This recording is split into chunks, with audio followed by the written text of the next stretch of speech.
कि उम्र ख़त्म हो जाती है, तालीम कभी ख़त्म नहीं होती। तो संघर्ष तो हर चीज़ में है, गाने बजाने में नहीं, दुनिया की हर चीज़ में है। 10 डिब्बे थे कैसेट के, वो उसी टाइम सारे, किसने क्या दिया क्या नहीं दिया वो सिर्फ बाबा जानते हैं या वो जानते हैं जिन्होंने इसको करा था।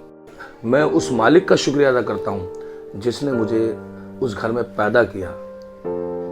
आज हम जो कुछ भी हैं उनमें सब मेरे चाहने वालों का, मेरे फैंस का और आप जैसे लोगों का बहुत बड़ा हाथ है, बहुत बड़ा योगदान है।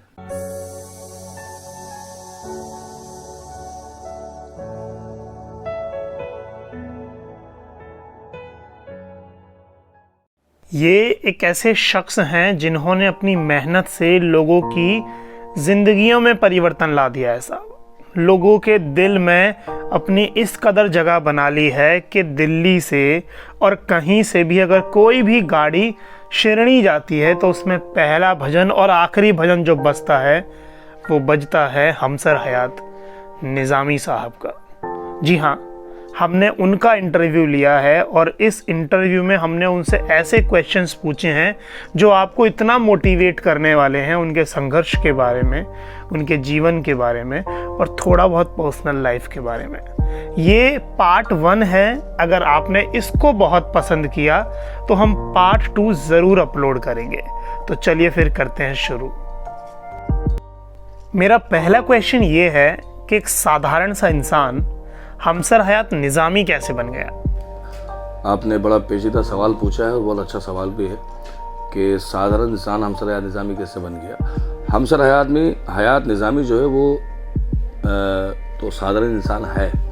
तो हमसर हयात निज़ामी सफल जो हुआ उसमें सबसे बड़ा हाथ मेरे उन परिवार के लोगों का है, मेरी फैमिली का, मेरे माँ बाप का, मेरे भाई बहन का और मेरे जितने भी रिलेटिव्स हैं और जितने मेरे फैंस हैं। हमसर हयात कामयाब अतरा हयात निज़ामी सूफ़ी ब्रदर्स के नाम से लोग हमें जानते हैं। जो भी लोग हमें लाइव देख रहे हैं ये इंटरव्यू, तो मैं यही कहूँगा कि हर कामयाबी में बहुत सारे लोगों का हाथ होता है। बिल्कुल, समझे आप। तो हमसर हयात निज़ामी को इतनी सफलता मिली और संघर्ष किया, तो मेरा ये मानना है कि उम्र ख़त्म हो जाती है, तालीम कभी ख़त्म नहीं होती। तो संघर्ष तो हर चीज़ में है, गाने बजाने में नहीं, दुनिया की हर चीज़ में है। आप कोई पढ़ाई करते हैं तो वहाँ पर भी आपको होमवर्क करना पड़ता है ना। तो इसी तरह से हमारा जो होमवर्क है वो हमें बुजुर्गों से मिला, सूफी संतों से मिला और वो होमवर्क आज भी चल रहा है, आज भी मेहनत चल रही है और जब तक हमारी जान में जान है मेहनत चलती रहेगी। यही मेरा मानना है। मेरा दूसरा क्वेश्चन ये है कि आपकी ज़िंदगी के कोई ऐसे 2 संघर्ष जो आपको अभी तक याद हो? बताने को तो 2 नहीं 100 होंगे। अच्छा। लेकिन उनमें से मैं 2 बताऊंगा कि जब इस लाइन में मैं 5-6 साल का था तो मैं अपने फादर के साथ छोटे छोटे प्रोग्राम्स में जाया करता था और मैं देखता था कि माहौल क्या है, किस तरह के लोग हैं, कैसा सुनते हैं। तो वो सीखते फिर मुझे एक तजुर्बा आया कि पब्लिक किस चीज़ पे ज़्यादा खुश होती है, पब्लिक को क्या चाहिए।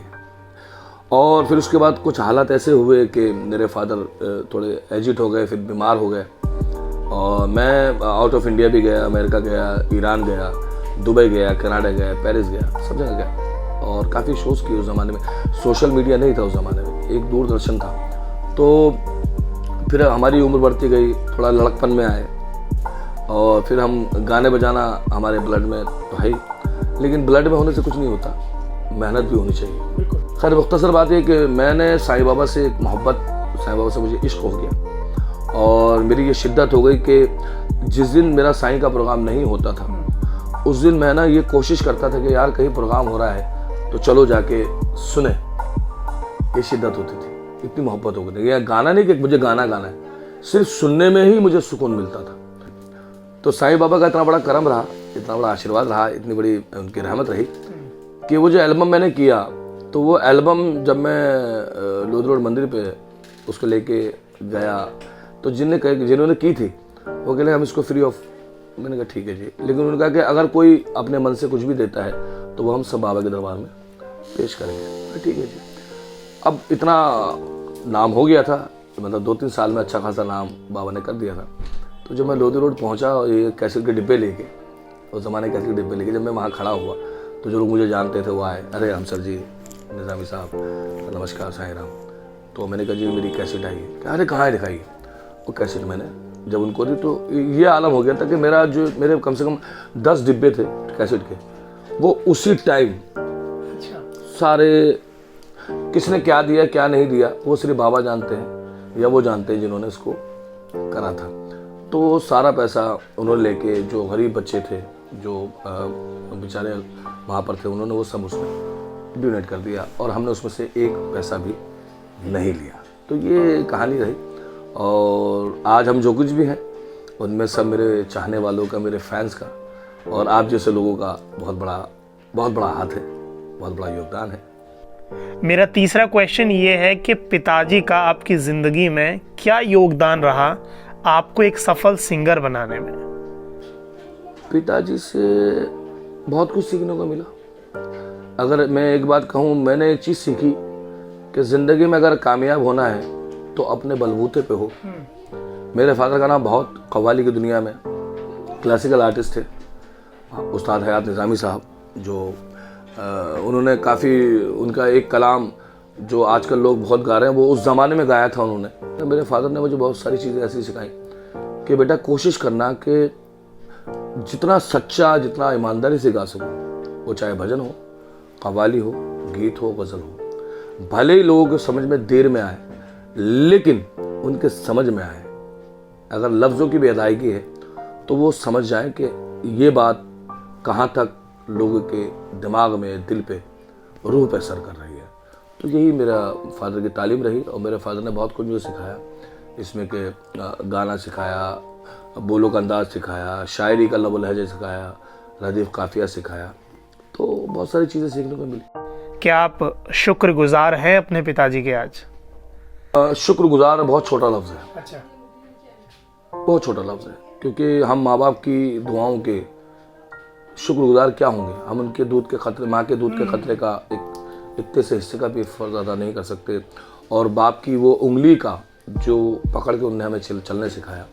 अगर हम ये कहें कि हम शुक्रिया अदा करते हैं कि मेरे बाप ने मुझे, मेरे फादर ने मुझे ये सिखाया, मैं ये कहूँगा कि मैं उस मालिक का शुक्रिया अदा करता हूँ जिसने मुझे उस घर में पैदा किया, कि जैसे जो मुझे ऐसे फादर मिले। आप कहते भी हैं कि पिताजी जो है स्वर्ग का दरवाजा है। बिल्कुल है। ये कोई कहने वाली बात नहीं है, ये कोई ज़बानी बात नहीं है, ये किताबों में लिखा है, बड़े बड़े आलिम फाजिलों ने कहा है, बड़े बड़े सूफी संतों ने कहा है। तो यही मेरा मानना है। और ये वाला क्वेश्चन छोटे उस्ताद जी के लिए है। उस्ताद जी, आप तो हमसर भाई के साथ ही रहते हैं, क्या सीखा आपने हमसर उस्ताद जी से? उस्ताद जी से जो भी कुछ मेरे पास है वो सब उस्ताद जी से ही सीखा हुआ है। अच्छा। जो कुछ मैं बोलता हूँ, जो कुछ मैं गाता तो खैर नहीं हूँ, कोशिश करता हूँ। नहीं ऐसा नहीं है, बहुत अच्छा गाते हैं आप जनाब। फॉलो करता हूँ, बस पीछे पीछे उनके चलता रहता हूँ। वालिद साहब से थोड़ा बहुत सीखा, फिर उसके बाद जो उसको प्रेजेंट करना मैंने उस्ताद हमसर हयात निज़ामी साहब से, मेरे भाई है मेरी। बजाना जो भी थोड़ा बहुत वालिद साहब से सीखा, क्योंकि ज़्यादा टाइम नहीं मिल पाया। बाकी उसको प्रेजेंट करना मैंने उस्ताद से सीखा, किस तरह प्रेजेंट करना है, किस तरह माहौल बनाना है, किस तरह पब्लिक को अट्रैक्ट करना है, किस तरह अपनी बात उन तक पहुंचानी है, ये सब उस्ताद से सीखा। उस्ताद जी, कोई ऐसा एक प्रोग्राम जो आपको हमेशा याद रहा हो कि ये प्रोग्राम बड़ा नाम भी रहा है? राघव जी, रघुवंशी जी,